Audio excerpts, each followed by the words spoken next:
De retour à Alger, Landrum Bolling continue son enquête. Il découvre que les autorités françaises avaient comptabilisé un nombre bien supérieur de victimes. Je suis allé voir l'officier américain de la Military Legion qui avait refusé auparavant de me parler parce qu'il protégeait les Français. Mais quand il a vu que j'en savais déjà beaucoup, il a ouvert les dossiers américains. Une enquête officielle sous couverture vient juste d'être complétée par les autorités françaises avec, concernant les décès des Arabes, les résultats suivants. Au total, près de 17 000 morts. En France, la répression du printemps 1945 sera protégée par la raison d'État. Les Anglais et les Américains extérieurs aux événements n'alerteront pas pour autant l'opinion publique sur l'étendue de la répression. Le New York Times, par exemple, ne s'est jamais servi de ce que j'avais écrit. Et voilà comment tout ce massacre a été transformé en une série sans intérêt d'émeutes dues au manque de nourriture. Je me suis alors rendu compte pour la première fois de la facilité avec laquelle les autorités gouvernementales peuvent manipuler les médias lorsqu'elles veulent dissimuler la vérité.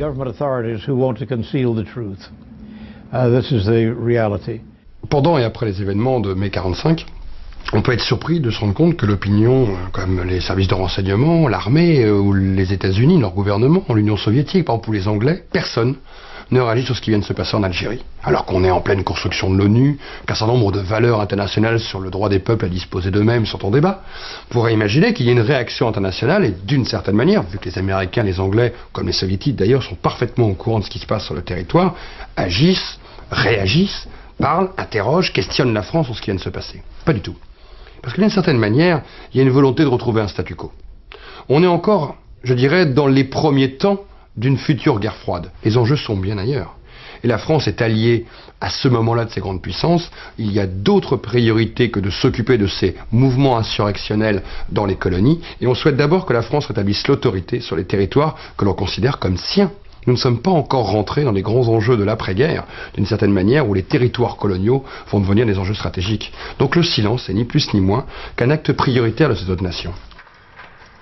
En Algérie, la machine judiciaire a pris le relais.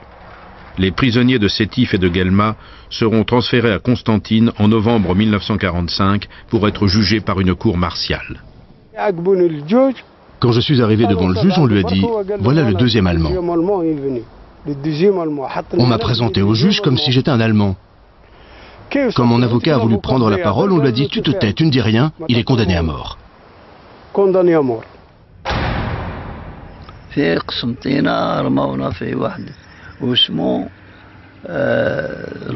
À Constantine, nous étions nombreux à passer devant le juge.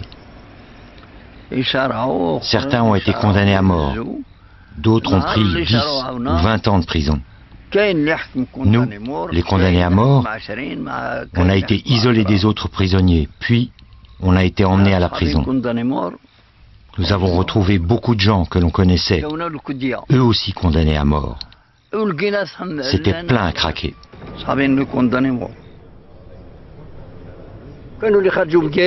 Certains sont devenus fous, d'autres ont été assassinés à coups de trique. Meurs, allez, je m'en fous. Le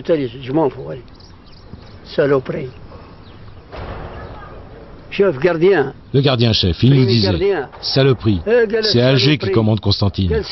Nous allons vous tuer et nous vous tuerons un par un.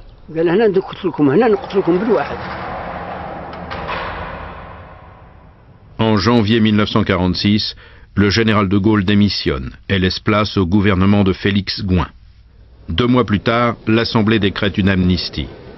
Les leaders nationalistes algériens, Messali Hadj et Ferhat Abbas, seront libérés. Les Algériens enfermés à la prison de Constantine ne bénéficieront de cette amnistie que partiellement. Nous, on ignorait tout. On nous a seulement dit « Un nouveau président a été élu et vous êtes gracié. Vous ne serez pas exécuté, votre peine est commuée en prison à vie. » Et on nous a laissés comme ça. En Algérie, tout semble rentrer dans l'ordre. Le général Duval écrit au général Henri Martin « Je vous ai donné la paix pour 10 ans. Si la France ne fait rien, tout recommencera au pire, et probablement de façon irrémédiable. » Je pense qu'en 1945, ça a été le début. Parce qu'après, c'était fini. Là. Il n'y avait plus de confiance, il n'y avait plus rien. C'est là que ça a commencé, et puis certainement. Et puis ça a commencé à s'envenimer. Tout est parti de là, je suis sûr. Si la paix semble rétablie, la déchirure entre les deux communautés est irréparable.